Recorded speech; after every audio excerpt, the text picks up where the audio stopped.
seterusnya kepada rakan-rakan seperjuangan di Kelab Pidato Perdana. Assalamualaikum warahmatullahi dan salam sejahtera.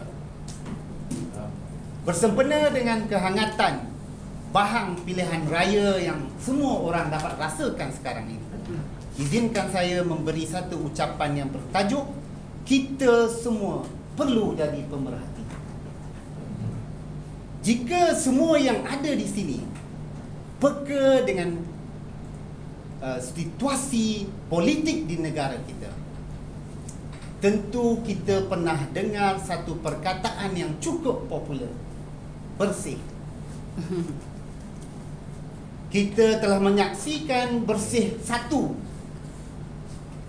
Kita juga telah ditunjukkan dengan keganasan pada bersih 2. Dan terakhir sekali, kita telah dipamerkan kehebatan polis mengawal situasi dalam bersih 3.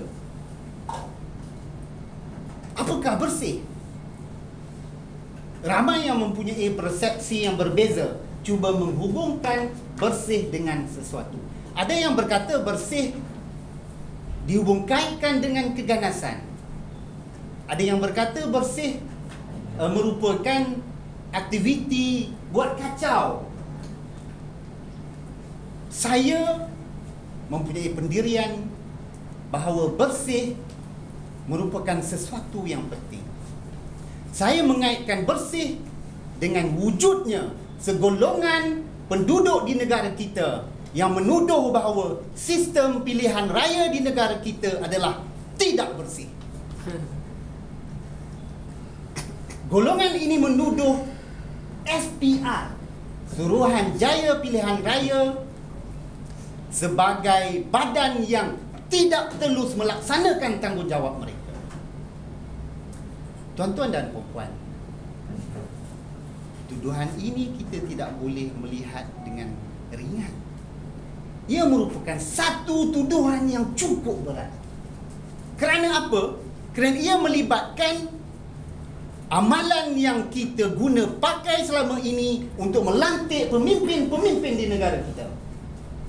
Amalan yang kita guna pakai selama ini untuk membentuk kerajaan yang mentadbir pengurusan di negara kita. Apa sikap kita terhadap isu bersih ini? Adakah kita terima bulat-bulat? Adakah kita tolak begitu saja mentah-mentah? Adakah kita buat tak tahu? Ramai yang saya rasa mungkin buat tak tahu. Saya mengambil sikap perkara yang cukup penting ini dengan cuba memahami. Terus terang saya mengatakan kejadian ini membuatkan kepala saya pening. Saya tak faham dengan teknologi, maklumat yang ada, berbagai-bagai benda kita terima sabat hari. Dan saya sebagai warga negara yang prihatin, saya perlu bertanggungjawab dengan kepercayaan saya perlu bertanggungjawab dengan apa yang saya perjuangkan. Maka saya mengambil pendekatan memerhati secara mendalam apakah bersih. Saya terus terang saya terlibat bukan sebagai pendemo, tapi terlibat di dalam segala pergerakan bersih. Sebab saya ingin memahami apa mereka buat. Dalam masa yang sama, saya cuba memahami Akta Pilihan Raya 1954. Dan dalam masa yang sama saya peka terhadap segala kenyataan dan tindak tanduk yang SPR lakukan. Apa yang boleh saya rumuskan setakat ini? Saya boleh angkat topi pada SPR. Kadang-kadang saya kesian dengan pengerusi SPR, timbalan pengerusi, dalam ditohmah dengan berbagai-bagai tuduhan. Mereka dengan tenang, dan yang paling hebat sekali, mereka menerima cadangan pembaikan yang telah dikemukakan oleh panel pembaikan pilihan raya di Parlimen. Dan lebih hebat lagi, mereka menawarkan kepada badan-badan pemerhati bebas di dalam dan juga di luar negara untuk memerhati pilihan raya yang bakal berlangsung tidak lama lagi. Di sini isu yang saya nak bangkitkan. Apabila diseru ayuh kita ke jalan raya, kita tuduh bahawa sistem demokrasi di negara kita tidak baik. Puluhan ribu turun, terjun di atas jalan raya membuat kacau bilau. Tapi apabila SPR menawarkan datang jadi sukarelawan, lihat sendiri bagaimana kita melaksanakan pilihan raya di negara kita, tuan-tuan, hanya 300 orang datang.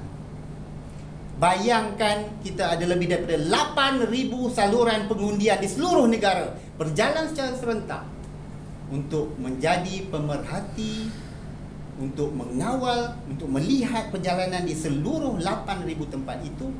Tidak cukup sebenarnya, tuan-tuan. Untuk saya mengesyorkan kepada semua yang ada sini, ayuh kita sertai pemerhati yang diiktiraf oleh SPR. Sudah terlambat. Tetapi sebenarnya kita masih boleh menjadi pemerhati. Dan saya menggesa semua rakyat di Malaysia perlu menjadi pemerhati. Kita kena faham Akta Pilihan Raya dan bandingkan dengan bagaimana kita laksanakan selama ini. Kita boleh jadi pemerhati bebas, melihat apa yang berlaku dan buat laporan di portal pemerhati www.pemerhati.com.my. Sama ada benda yang tuan-tuan nak puji, tuan-tuan nak bantah, nak cadang benda baru, isikan dalam laporan beserta dengan bukti.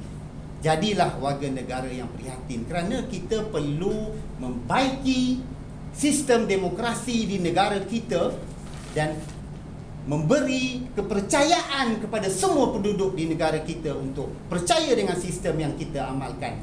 Sekali lagi saya seru, tolonglah jadi pemerhati bebas sepanjang pilihan raya yang akan berlaku nanti, supaya kita sama-sama dapat menyumbang ke arah negara. Bagi mereka yang berminat, boleh jumpa saya selepas ini untuk saya terangkan lebih lanjut.